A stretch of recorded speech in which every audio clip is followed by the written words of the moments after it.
The person who had planted the clues called into the local police with their confession. Orla was so shocked she dropped her spoon. That's what that noise was. What's up, witches? It's Claudia here, and I have some exciting news. Finally, we have created a Patreon. So you can find us at patreon.com/truecrimecovenpod. At the moment, there is only one tier. It's the familiar tier, and it's just where you can chuck us £1 just to help keep us going every month.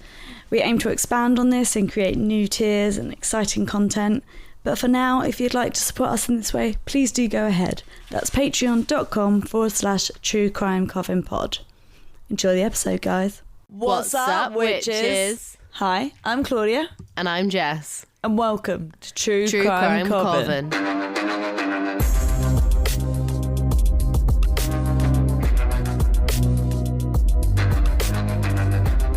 I like the way, Jess, I know that you were late in saying that because you're watching your baby create havoc. Oh, yeah, no, she is. She is. The best thing I can give her to distract herself is a spoon with nothing on it. And she just keeps throwing it. I don't know if you can hear that. Just so everyone knows that Jess isn't neglecting her child. She did have a chew toy to play with, not like a dog. Yeah, like a proper teething toy. Yeah. And she threw that on the floor, so it's her own fault that she now has a spoon. Last resort is a spoon. Oh, yeah. And it's a baby spoon as well. It's not a metal spoon, before anyone questions that it is a baby spoon. Like some big, like, dessert spoon in metal. Yeah. Could be a knife. Yeah, could be worse. How about, do you want to try a dummy? Here you go. Try that one. Is that better? No. Basically, she's trying to grab my microphone, so I'm trying to give her anything but. I'll just give her my nothing's hand. Quite as good as what Mum's holding. Yeah, she's got my hand now. That seemed to quieten her down. Oh. So, if at any point today I stumble over words or don't make sense, I'm very sorry. Okay. I've just finished 4 night shifts in a row. 3.5 because one was a half shift. But for anyone that doesn't know, when nurses in the UK do like half shifts, we do 7.5 hours still. Yeah, like so it's like still it's a full shift for a normal person, but a half shift for a nurse. So we do 6.5. Anyway, either way, I've just completed 43 hours of work in 4 nights. Yeah. Did you watch the TikTok I sent you? I did, and I didn't reply because I was so tired. No, that's okay. It was just the one that got me the most was when it's like, and how many hours is a 12-hour shift? 14 hours. And I was like, that's so accurate. Luckily in A&E, not quite. Okay, that's good. But yeah, so I wanted to apologise for if I don't make any sense. No, that's absolutely fine. Don't make any sense. You turning into me. Oh, I'm so tired, but this was the only time we could record. Woo!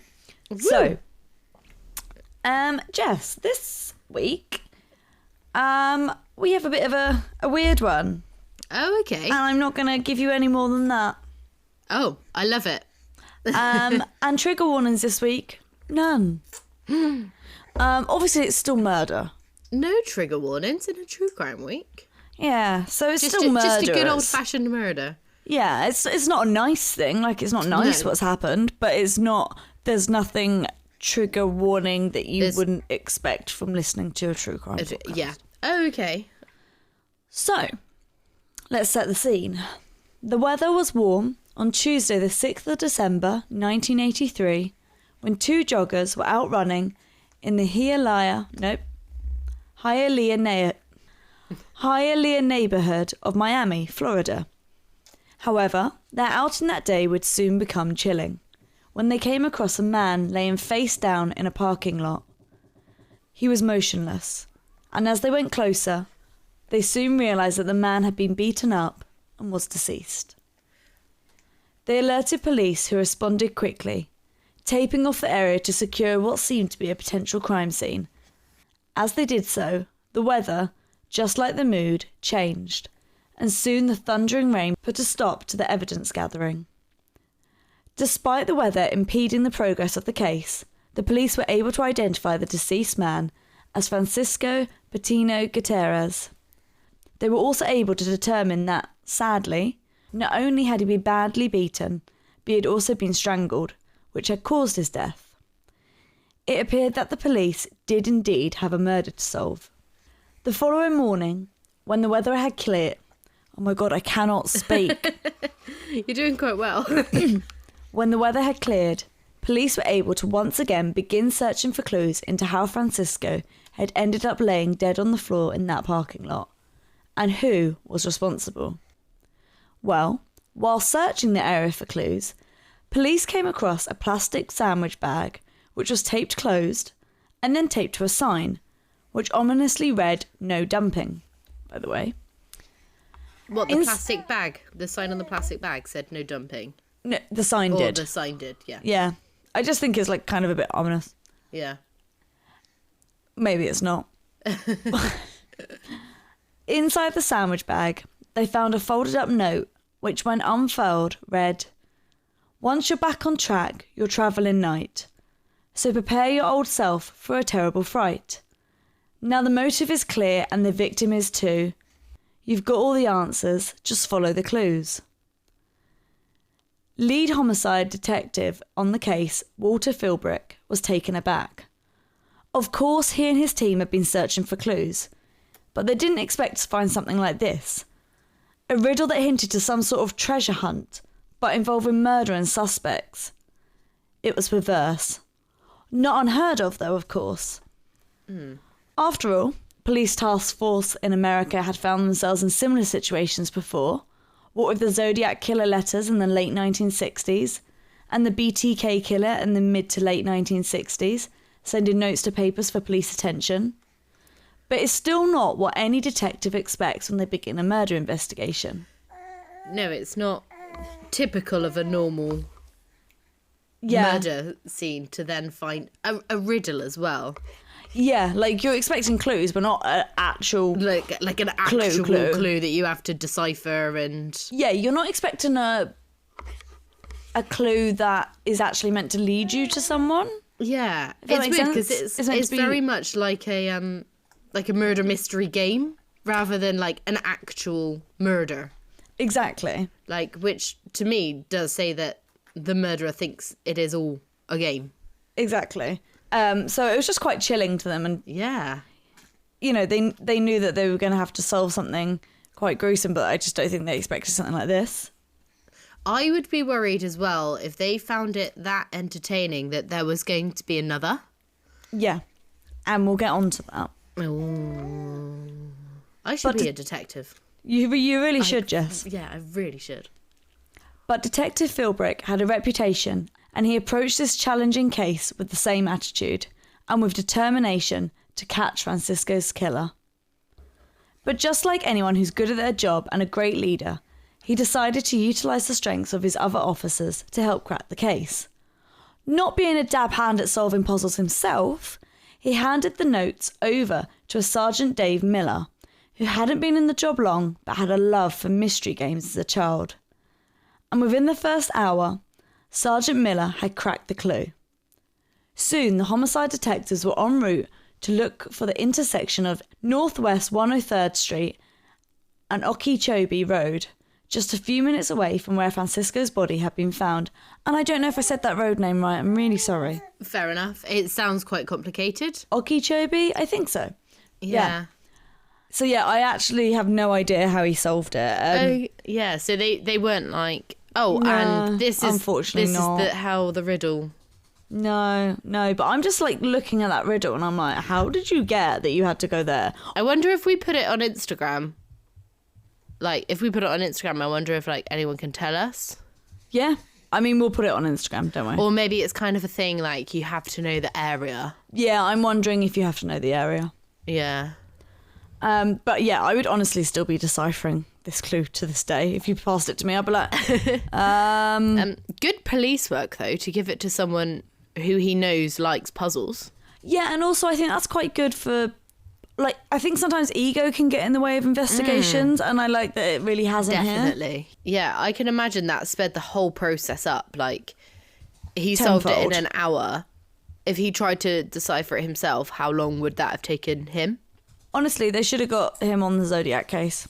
If he was alive at the time. Probably wasn't, if he was a new cop. Anyway. No, probably not. The detectives realised that Sergeant Miller had been correct in his workings, as another officer spotted an identical sandwich bag with a note inside taped onto the back of a speed limit sign. This one read, "Yes, Matthew is dead, but his body not felt. Those brains were not Matt's because his body did melt. For Billy threw Matt in some hot boiling oil to confuse the police for the mystery they did toil. Here is where Billy dumped oil from the drum and poured liquid Matthew, every drop till it's done. Now Bill, it is said, never winced at this once, but pleasurely filled the canal with the dunce." But rather than answer the police's questions, this note added to them. So who was Matthew? Who was Billy? That was my first question when you were like, Matthew is, like, what was the first line? Matthew is dead. Yes, Matthew is dead, yeah. And I was like, that's not the name of the first victim. Yeah, so you got Francisco as the name of the victim. Yeah. And then this note is going on about Matthew, who was put in some hot boiling oil. Oil, yeah. By Billy. Yeah. And so the police were trying to think, who was Billy? Who was Matthew? Like, Had the murderer killed the wrong person? Has he just confessed that, like, his name is Billy or, like, William or something like that? Or Billiam. Yeah. Billiam. Bilbo. I don't know. And that's the thing, like, are the police thinking, okay, do we have to think about, like, a serial killer? Do we have to think about a spree killer? Do we have to think about two killers? Yeah, and, like, the oil, killing him in oil and then dumping him in the canal. And also, like, the fate that had befallen Matthew sounds just so gruesome. Yeah. Like, what sort of person could commit such an act? And if they did plan to continue carrying out murders, would others be, like, killed and boiled in this way? Yeah, were they going to get more gruesome? And was that meant to be the plan for Francisco? But, you know, something had happened. Maybe they'd seen the joggers coming and had to run off. Yeah. It just definitely put more questions out there. Yeah. It did also definitely put more pressure on the force than ever to solve the murders. Murder or murders. And to find out who Matthew and Billy were or are. So the second clue led Detective Miller and the rest of the homicide team to a canal near the Palmetto General Hospital, just over 2 miles away from the location of that second clue. In the canal, the police noticed an oil slick, and it appeared that floating on top of the oil was a white bone about the length of a pencil. Which I have to say, like, as an ex-orthopedic nurse, I really wonder what human bone that was. No, you're looking at your fingers, but they're like three different bones. Yeah, about the size of a pencil, unless it was broken. True. I didn't think about that. Like one of your, like your radius or your ulnar, if it was broken. Even your tib fib. Yeah. Tib or fib. Fib, probably not tib. Yeah, tib's a bit too. Yeah. But anyway, it was obviously presumed vital evidence in this sadistic scavenger hunt. Well, yeah, he led them. That one for me was personally a bit more obvious because he said about like of course. Canal and an oil, and I was like, and an oil drum. So I was like, oh, actually, like if Yeah, there they was a must have canal in the thought- area, then Exactly. So this bone was actually sent for testing. And annoyingly, I don't have any information about what happened with that bone, but we'll talk a little bit more about it. yeah, that is annoying. So detectives knew at this point they just needed help from the public. Someone had to know more. And if there was another victim named Matthew, then presumably there are people out there missing him. Like perhaps a mother, a wife, a husband, might not children, necessarily colleagues. know he's dead, but know that he's missing. Yeah, surely there's a missing persons report and perhaps he's not from the area, so Yeah, they wouldn't be aware of it, especially in America. yeah. So someone had to be able to shed light and offer up potential answers. perhaps even information that could link Francisco with the other victims, helping to lead the police closer to the suspect. And so, detectives reached out to the press and asked the Sunday Miami Herald to run the story, in hopes that someone would see the piece and call with information that could answer those crucial questions. As soon as the story came out, as you can imagine, it caused a stir within the community, with the public referring to the case as the Liquid Matthew murder, from a line in the second clue. And then, something unexpected happened. The person who had planted the clues called into the local police with their confession. Orla was so shocked she dropped her spoon. That's what that noise was. But all is not as it seems. And here is where I need to make my own confession. Today is the 3rd of April, 2 days after April Fool's Day, on April 1st. And so, today I have brought you a slightly false case. Not completely, and I would never want to turn anyone's death, let alone murder, into a joke, and that's not my intention. Yeah. So let me explain. It was a man who called the local police, and he did have a confession, though it was far more innocent than they were expecting. The man explained to them that he was a Christian youth group leader who had set up a Halloween event 6 weeks prior, in of course October, for his church, as well as 3 other local churches in the North Dade County area. Annually, members of the youth group from these churches would take part in a spooky scavenger hunt / murder mystery of sorts, searching for clues nearby and competing for a prize for solving the fictitious murders, which does seem a bit dark for a youth group, but we won't dwell on it. Yeah. I mean, I've been to a Scouts haunted house, and I've also been to Alton Towers, like Scarefest and the Madame Tussauds. Like I like those things that jump out at you. And honestly, the Scout one was just as scary as the Alton Towers one. But then I just don't imagine these youth groups are terrifying sometimes. I just can't imagine like a church youth group though doing it. Yeah. I guess if they like riddles though. I guess, but they are talking about someone being boiled down. Yeah, true. However, the weather had been awful on Halloween night, and so after everything had gone on, the organisers hadn't gone back out to collect the notes, wanting to wait for better weather. Then they had forgotten all about them, resulting in the clues being left up. And in what was a complete coincidence, Francisco just happened to have been found murdered just over a month later near the clues, naturally leading police to link the two, sending the police force on a wild goose chase. Oh, bless them. In the end, there was no Liquid Matthew, there was no Killer Billy, and no new wannabe Zodiac or copycat BTK killer on the loose. I mean, not funny because someone got murdered, but just the whole, could you just imagine being that person and being like, oh, shit. Like having to ring up and confess that. And also, he would have probably been looked at as a suspect still. Oh, God, yeah. And also, he must have been so embarrassed for, wasting police time, because even though he's now rung in to confess, that's what happened, the police are still going to have to investigate that is the case. Exactly. And potentially it's led them to focus on these red herrings, basically. Yeah, rather than actual evidence.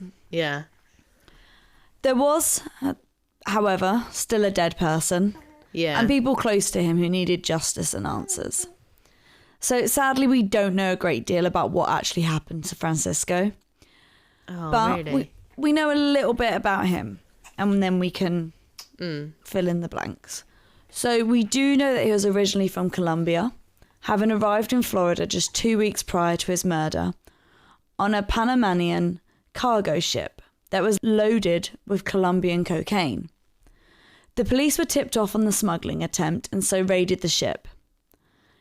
What is really sad is that, now I can't pretend to be an expert on drug cartels and human trafficking, but I wonder if it was likely that Francisco was forced to smuggle in the cocaine or was forced to, in some way, you know, maybe it was, I just can imagine it was some way to get him into the country, maybe. Yeah, like we can provide you safe passage into America, but this is what you have to do for us. Exactly. However, the theory is that whoever had likely forced Francisco to smuggle in the illicit substance, and this is presumed to be a drug cartel, had not taken it well when he had been caught, and had their precious cargo then seized. This had resulted in the beating and the murder of Francisco. So, just to be clear as well, I don't think it was him alone on this cargo ship, but obviously someone tipped them off. There was a load of people and a load of cocaine. Yeah. And obviously it would have all been taken away and, done with whatever happens with cocaine that's been taken away in America. And, the cartel wouldn't have taken it very well. So I just imagine him and a few others were probably... Yeah. As soon as you said that he was brought in on a drug, related, trafficking or whatever. Oh, shit. Presumed. I was like... I'm filling in the blank of the trafficking likely, personally. Yeah. Most likely that is the result of his... So, devastatingly, no one has ever been arrested for Francisco Patino Gutierrez's murder, and the case was closed in the same year, which is very quickly, disgustingly quickly, because that means that his murder wasn't even investigated for a full month. Yeah. I think that just shows as well how much power these drug cartels have over there. Yeah, I didn't actually think of that. It's not even worth investigating because we won't find them. Yeah, you're not going to find them. It's very hard to find them. And again, not to play the race card again, but not a white family with lots of money to keep this investigation alive. And maybe someone who wasn't supposed to be here. I don't know that. That is speculation. He might have had all his papers, and you know that to me it doesn't make a blind bit of difference. No, it doesn't. But I know to the police... It very much could do. Especially in America. I don't want to make a judgment there, but I know our police aren't great, but... Yeah, I know what you mean. Yeah. And that is kind of all I actually have for today's case. So it is a bit of a shorter one. Oh, that is a short one. But it was one that I really wanted to cover just because I thought it was very interesting. Yeah. And it made me go like, oh my God, really? And I can just imagine being that youth pastor like, oh. Just having to ring up and be hearing that. Also, imagine if they hadn't gone to the public as quickly as they did. Yeah. And they did go off on this wild goose chase. And then eventually, after 6 months or whatever, gone to the public and then having to go out and say that and been like, oh, sorry, this was me. Yeah. At least they didn't waste weeks upon weeks. Yeah. But my God. They just must have thought they had this whole Zodiac BTK thing going on. And then just no. And then just a local youth church group. But yeah, a very dark, like I said, youth church group. Yeah. Liquefying bodies in hot oil. But yeah, I really wish I knew what had happened in the end about they say oil slick with a bone in it. Part of me is wondering, was it really an oil slick or were they seeing what they wanted to see a little bit because of the clues? Yeah. But I'm presuming that because I didn't hear I couldn't find anything. I didn't hear anything. Because I couldn't find anything, I'm presuming it was maybe not a human bone. Yeah, I wonder if it was just a fake plastic bone. A bit of driftwood, or even if it was a bone because they sent it off for testing, obviously. Yeah. Just an animal bone. Yeah. So yeah, a bit of a shorter one today, and I hope no one's annoyed with me because of that. I hope it's been enough. I don't like doing shorter cases because I sounded really Bristolian then. Yeah, you did. I'm wearing off on you. Well, I've also been at work for 4 days, so... That makes you Bristolian, doesn't it? Well, no, I've been around Bristolian people. So, yeah, I hope... I can't remember what I was going to say. I'm so tired. Something about being short, don't want it. Yeah, I don't generally like to do shorter episodes just because, you know, prefer to bring you something longer. But I've had this on my books for a little while, waiting for April Fool's Day, because I thought it was the perfect one for April Fool's Day. As I said, I never want to make light of someone's murder. No, I think it's disgusting that this man was killed. But yeah, I think it's a good one to do for this time of year as well. Like a nice short one. Obviously, we've got a couple of like longer yeah, we had some episodes really as well. Like, we've also had some really long true crime cases recently. And you would have, by the time this has come out, you would have heard a few of our collabs. Yeah. Which is great because it means that I've been able to look after my mum. Well, at the time of this going out, I will have looked after her. Yeah. And hopefully all will have gone well. As we record this, I am currently working and will be going to look after my mum next week. So yeah, it allows me to do that and not be just gives us worrying about stuff. Yeah, gives you a couple of weeks off to look after your mum, recover from your a million night shifts. Oh yeah, 7 and 8 days. But still give you listeners like some good content. You listeners. You listeners. You. The listeners. Oh, and also I've got one other thing to say. When I was at work last night, there was a guy who was wearing a beanie and it had some like logo on it. And then it also said TCC. And I was like, oh, sir, are you a fan? Is that unofficial merch I see? Make your own merch. So yeah, that is all we've got for today. I think it's horrible that Francisco never got the justice he deserved. But, well, there is no but to that. Yeah. Unfortunately. It's one of those things that will that probably never happens. change, unfortunately. Yeah. We hope you're all looking after yourselves. And forgive us for the shorter episode. Maybe forgive us by, because of the longer ones recently. And other than that, guys, you know what to do. Stay spooky. Hey guys, if you have a ghost story or a case suggestion, please email us truecrimecovenpod@gmail.com. You can also find us on Twitter @truecrimecoven or on Instagram and Facebook where we are @truecrimecovenpod. Also, it would mean the absolute world to us if you could rate us wherever you're listening to this right now, be it Spotify, Apple Music, or if you're on YouTube, give us a little thumbs up, click that bell, get notifications every time we post. Subscribe to us wherever you get your podcasts from. Make these two witches smile. Thanks, witches. Sorry, Simon.